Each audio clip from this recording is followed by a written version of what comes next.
आज हम लोग बात करने वाले हैं जेसिका जोन्स के सीजन 1 के एपिसोड नंबर 9 के बारे में। जैसा कि हमने पिछले एपिसोड में देखा था कि जेसिका ने किलग्रेव को किडनैप कर लिया था, तो ये उसे उसी जगह पर लेकर आई थी जो जगह इसे रैम्बो ने सजेस्ट करी थी। वहाँ पर पहुँचने के बाद जेसिका ने इसके सामने बहुत सारी वीडियोस चला दिए थे जो कि इसकी पास्ट लाइफ से रिलेटेड थे। बार बार जेसिका इसे उन्हीं नामों से बुला रही थी जिन नामों से इसके पेरेंट्स इसे बुलाया करते थे। उन सभी बातों को सुनने के बाद किलग्रेव काफी ज्यादा गुस्से में आ रहा था, पर क्योंकि वो कुछ नहीं कर सकता था तो इसी वजह से वो उल्टा जेसिका को ही बोलने लगता है। और अब जब जेसिका को इसकी बातों का बुरा लगता है तो वो तुरंत ही इसे करंट लगाकर सचेत कर देती है कि इसके पैरों के पास जो पानी है उसमें करंट दौड़ रहा है। अब ये चीज देखने के बाद ये खुद ही बहुत ज्यादा शांत हो गया था, क्योंकि ये समझ गया था कि अगर ये कुछ भी गलती करेगा तो जेसिका इसको बार बार करंट लगाती रहेगी। वहीं हम लोग ट्रिश को देख पाते हैं जो तुरंत ही रैम्बो को हॉस्पिटल पहुंचाने में लगी हुई थी, क्योंकि पिछले एपिसोड के बॉम्ब ब्लास्ट में रैम्बो बहुत ज़्यादा घायल हो गया था। अब रैम्बो इसे गाइड कर रहा होता है कि इसे डॉक्टर कॉस्लॉफ के पास जाना है, पर ट्रिश पहले ही पता कर पूछ चुकी थी, वो डॉक्टर हॉस्पिटल में अवेलेबल नहीं थे। तब रैम्बो इसे बोलता है कि उनसे बोलना कि मैं वापस आना चाहता हूँ, और ये बात को सुनने के बाद मैं वादा करता हूँ कि वो वापस आ जाएंगे। अब ये लोग कुछ ही देर में उस हॉस्पिटल में पहुंच जाते हैं जहाँ पर डॉक्टर कॉस्लॉफ काम करा करते थे। अब रैम्बो को आगे लेकर जाया जाता है और साथ ही ट्रिश को बोला जाता है कि वो बाहर ही इंतजार करे। और वहीं दूसरी तरफ हम लोग जेसिका को देख पाते हैं जो कि अभी भी किलग्रेव के पास बैठी हुई थी। अब यहाँ पर ये अभी भी इससे सब कबूल करवाने की कोशिश कर रही थी कि इसके पास माइंड कंट्रोल करने की पावर है, पर अभी भी किलग्रेव इस बारे में कुछ भी कबूल करने को तैयार नहीं था। अब यहाँ पर इन दोनों की बातों से हम लोग ये भी जान पाते हैं कि सिर्फ केविन के ऊपर ही उसके मम्मी पापा ने एक्सपेरिमेंट नहीं करा था, वहाँ पर और भी बहुत सारे बच्चे थे जिनके ऊपर ये सभी तरह के एक्सपेरिमेंट हुए थे। और उन्हीं सब चीज़ों के बारे में रेवा को पता चल गया था, तो किलग्रेव ने इसी वजह से रेवा को मरवाया था। अब इतने में ही यहाँ पर मिस होगार्ट पहुँच जाती है, जिसे किसी और ने नहीं बल्कि जेसिका ने बुलाया था। तब मिस होगार्ट इसे बताती है कि ये होप के पास सरकार की तरफ से एक डील लेकर जा रही है, क्योंकि होप के केस की वजह से सरकार की बहुत ज़्यादा बदनामी हो रही थी। तो इसी वजह से सरकार ने ये डिसाइड करा है कि वो होप को उसका गुनाह कबूल करने का एक मौका देंगे, और होप अगर ऐसा कर लेती है तो उसे मैक्सिमम 15 से 20 साल की ही सज़ा होगी, वरना उसे अपनी पूरी ज़िंदगी इसी तरह से बितानी पड़ेगी। इस बात को सुनने के बाद जेसिका काफ़ी ज़्यादा परेशान हो गई थी, क्योंकि किलग्रेव को उसने इसी वजह से पकड़ा था ताकि वो होप को फ्री करवा सके। जैसे ही किलग्रेव के ऊपर होगार्ट की नज़र पड़ती है तो होगार्ट को लगता है कि शायद किलग्रेव एक मासूम आदमी है जिसे जेसिका ने ज़बरदस्ती बंद करा हुआ है। जवाब में जेसिका इसे बताती है कि जैसे ही ये मासूम आदमी इस कैद से बाहर आएगा वैसे ही ये होगार्ट को इसके बाल तक नोचने के लिए मजबूर कर देगा। यही चीज़ सबसे ज़्यादा खतरनाक होने, लेकिन होगार्ट को अभी भी जेसिका की बातों पर भरोसा नहीं हो रहा था, तो इसी वजह से जेसिका इससे पूछती है कि मुझे बताओ कि मैं किस तरह से सरकार को इन बातों पर यकीन दिलवा सकती हूँ। तब आगे होगार्ट इसे बताती है कि ऐसे ही किसी भी आम आदमी की गवाही से काम नहीं चलने वाला, तुम्हें किसी ऐसे आदमी को ढूंढना होगा जो कि सरकार के नज़रिए से बहुत ऊंचे ओहदे पर हो। इस बात को सुनने के बाद जेसिका को एक आइडिया आता है और वो तुरंत ही यहाँ से बाहर जाने लगती है। साथ ही वो होगार्ट को ये चीज़ बोलकर जाती है कि भले ही कुछ भी क्यों ना हो जाए तुम सेल को मत खोलना, वरना ये आदमी तुम्हें जिंदा नहीं छोड़ेगा। और अब क्योंकि इनके पास सिर्फ 48 घंटे बचे थे, क्योंकि 48 घंटों के अंदर ही होप के पास उस डील को लेकर जाना था, तो इसी वजह से जेसिका टाइम नहीं बर्बाद करती और तुरंत ही यहाँ से निकल जाती है। और होगार्ट अपनी बीवी से बात करने लगती है, और वो साथ ही बहुत ज़्यादा परेशान थी क्योंकि वेंडी अभी भी उसे किसी भी तरह से डिवोर्स देने को तैयार नहीं थी। अब आगे हम लोग देख पाते हैं कि जेसिका क्लेमेंस के पास जाती है जो कि कोई और नहीं बल्कि पुलिस चीफ था, और उसे इस बारे में सब कुछ बताती है, जिस बात को सुनने के बाद क्लेमेंस उसकी मदद करने से साफ इनकार कर देता है, क्योंकि वो खुद भी किलग्रेव के उस इंसिडेंट से जिसमें वो जेसिका को जेल से छुड़ा कर ले गया था और कोई पुलिस वाला उसका बाल भी बांका नहीं कर पाया था, इस वजह से वो बहुत ज़्यादा डर गया था। इसी वजह से वो इस बात को मानने से भी इनकार कर रहा होता है कि ऐसा कोई आदमी हो भी सकता है। इस बात को सुनते ही जेसिका उसे उसकी ही बातों में फंसाती हुई बोलती है कि अगर ऐसी बात है तो ठीक है, मैं किलग्रेव को तुम्हारा एड्रेस दे देती हूँ और फिर वो तुम्हारी फैमिली के पास जाकर उनकी ऐसी तैसी कर देगा। क्योंकि क्लेमेंस जानता था कि जेसिका सही बोल रही है और साथ ही किलग्रेव बहुत ज़्यादा उल्टी खोपड़ी का इंसान है, तो वो जेसिका की मदद करने के लिए तैयार हो जाता है। दूसरी तरफ हम लोग होगार्ट को देख पाते हैं जो कि बहुत ज़्यादा ही परेशान हो गई थी, क्योंकि अब वेंडी उससे 90% की मांग कर रही थी। अब तभी किलग्रेव होगार्ट से बात करने की कोशिश करने लगता है और उसकी परेशानी का कारण पूछता है। तब होगार्ट भी उसे पागलों की तरह सब कुछ बता देती है। किलग्रेव उसे ऑफर करता है कि अगर वो उसकी मदद करेगी तो बदले में किलग्रेव भी उसकी मदद कर देगा, पर अभी होगार्ट उसकी बातों पर ज़्यादा ध्यान नहीं देती और उसके बाद आगे की तरफ चली जाती है। वहीं दूसरी तरफ हम लोग रैम्बो को देख पाते हैं जिसके पास डॉक्टर कॉसलॉफ पहुंच गए थे और यहाँ पर ट्रिश भी मौजूद थी। तब यहाँ पर ये सबके सामने बोल देता है कि मैं वापस आना चाहता हूँ। इस बात को सुनने के बाद कॉसलॉफ थोड़ा शॉक होता है और बाकी सबको बाहर भेज देता है, इंक्लूडिंग क्रिश। लेकिन ट्रिश के बाहर जाने से पहले रैम्बो इसे बता देता है कि किलग्रेव को जेसिका उसी जगह पर लेकर गई होगी जहां पर हमने किलग्रेव को ले जाने का डिसाइड करा था, क्योंकि उससे ज़्यादा सेफ जगह कोई और हो ही नहीं। वहीं हम लोग जेसिका को देख पाते हैं जो कि वापस से उसी जगह पर पहुंच जाती है जहां पर किलग्रेव कैद था और यहाँ पर होगार्ट भी मौजूद थी। डिसाइड करती है कि वो अंदर जाएगी जहां पर वो किलग्रेव को उकसाने की कोशिश करेगी कि वो अपनी पावर का यूज़ कर सके। और जब वो सारी चीज़ें कैमरे में रिकॉर्ड हो जाएंगी तो वो उन सभी चीज़ों को लेकर जज के पास पहुंच जाएंगे ताकि होप को बेगुनाह साबित करा जा सके। अब इसी वजह से जेसिका तुरंत ही उस सेल के अंदर जाती है और सब कुछ रिकॉर्ड होने लगता है। पर क्योंकि किलग्रेव भी बहुत ज़्यादा ड्रामेबाज था तो इसी वजह से वो होगार्ट के सामने ऐसे दिखा रहा होता है कि उसके पास कोई भी पावर नहीं है। बात पर जेसिका इसे बहुत ज़्यादा मारती है और इसे मारती ही रहती है। होगार्ट को किलग्रेव के ऊपर दया आने लगती है और वो उस बटन को दबाने ही वाली थी जिसकी वजह से जेसिका और किलग्रेव दोनों को ही बहुत बड़ा झटका लगता और वो दोनों ही बेहोश हो जाते। लेकिन इतने में ही यहाँ पर ट्रिश पहुंच जाती है जो कि होगार्ट को ऐसा करने से रोकती हुई बोलती है कि किलग्रेव ड्रामे कर रहा है।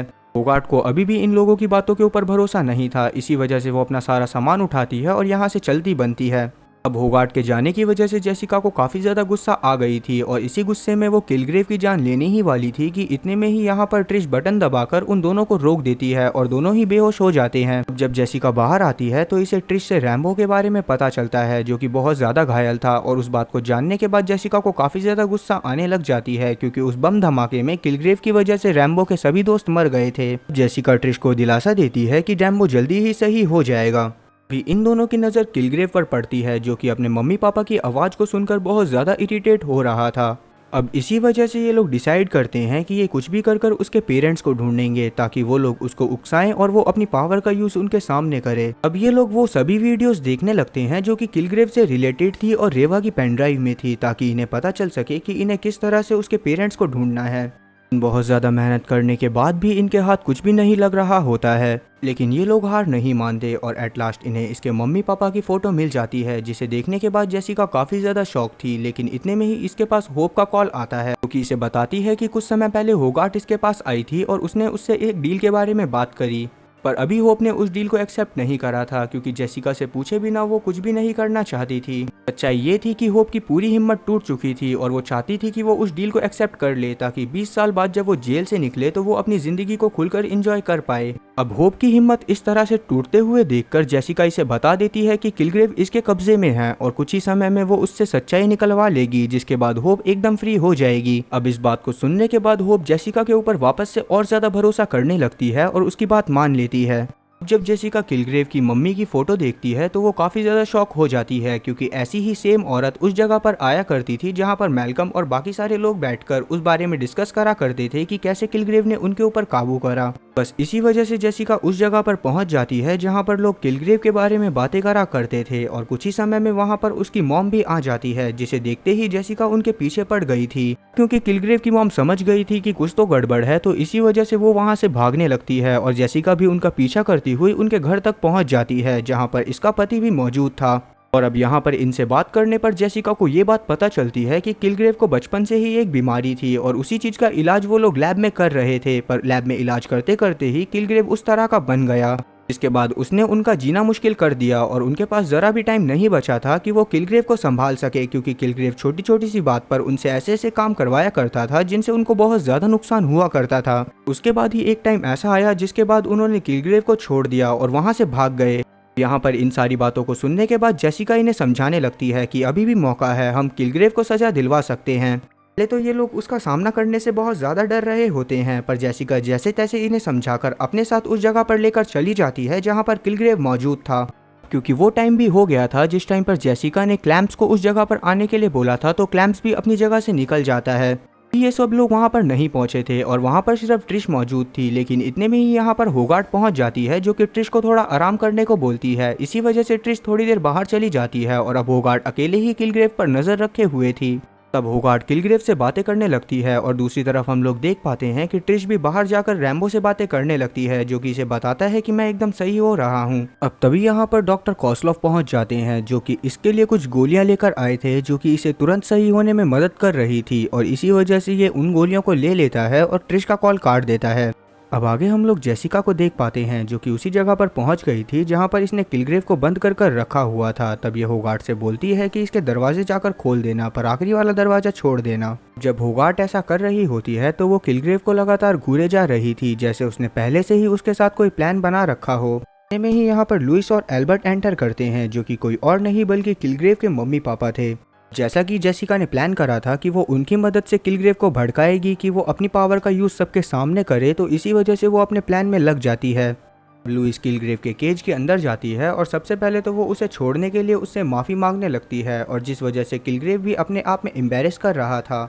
साथ ही उसे पहली बार अपनेपन का एहसास हो रहा था, पर तभी वहाँ पर अचानक से लुइस उसके ऊपर हमला कर देती है और साथ ही उसे हैवान बोलने लगती है, जिस वजह से किलग्रेव को काफ़ी ज़्यादा गुस्सा आ गई थी, पर अभी वो कुछ भी नहीं कर सकता था। इतने में ही यहाँ पर क्लेमेंस पहुँच जाता है कि ये सब देख रहा था। तभी वो जेसिका के ऊपर गन पॉइंट कर कर इन सब चीज़ों को बंद करने को बोलता है, लेकिन इतने में ही यहाँ पर ट्रिश पहुँच जाती है, जो कि क्लेमेंस के ऊपर गन पॉइंट कर कर उससे उसकी गन को छुड़वा देती है। उससे चुपचाप शांत रहने को बोलकर बाकी सब चीज़ों को नोटिस करने को कहने लगती है। अब आगे हम लोग देख पाते हैं कि क्योंकि किलग्रेव काफ़ी ज़्यादा गुस्से में आ गया था, इसी वजह से वो वहाँ पर लुइस को बोलता है कि उस कैंची को उठाओ जो तुम अपने साथ लेकर आई हो, उससे अपने ऊपर वार करती रहो। इस बात को सुनने के बाद जेसिका काफ़ी ज़्यादा परेशान हो जाती है, और क्योंकि माइंड कंट्रोल की वजह से लुइस को ये काम करना पड़ रहा था, तब जेसिका सब कुछ रोकने की कोशिश करती है। पर जब जेसिका उस रेड बटन को दबाती है तो वहाँ पर कुछ भी नहीं होता, क्योंकि होगार्ट उस बटन को पहले ही खराब कर चुकी थी। लुइस इनके सामने अपनी जान दे देती है, पर ये लोग कुछ भी नहीं कर पाते, और इतने में ही किलग्रेव एल्बर्ट से बोलता है कि वो कैंची उठाओ और अपना दिल बाहर निकाल लो। ताकि एल्बर्ट ऐसा कुछ भी ना करे तो तुरंत ही ट्रिश उस ग्लास पैनल पर गोली मारने लगती है, ताकि वो किलग्रेव का ध्यान भटका सके, और जिससे वो ग्लास पैनल टूट जाता है। और ये सभी लोग जाकर एल्बर्ट को रोकने की कोशिश करने लगते हैं, ताकि वो ऐसा कुछ भी ना करे जिससे उसकी जान को कोई भी खतरा हो। अभी किलग्रेव ट्रिश से बोलता है कि अपनी बंदूक उठाओ और अपने सर पर गोली मार लो, पर लकीली उसमें एक भी गोली नहीं बची होती। इसी वजह से ट्रिश जिंदा बच जाती है। और इतने जब ये ड्रामा चल रहा होता है, किलग्रेव मौका देखकर यहाँ से भाग जाता है, और जेसिका कुछ भी नहीं कर पाती। और अब इसके भागने में भी कोई और नहीं बल्कि होगार्ट ही इसकी मदद करती है। और ये सब होने के बाद जेसिका को वापस से कुछ पास्ट के विजन आते हैं, और इसी के साथ ये एपिसोड यहीं पर खत्म होता है।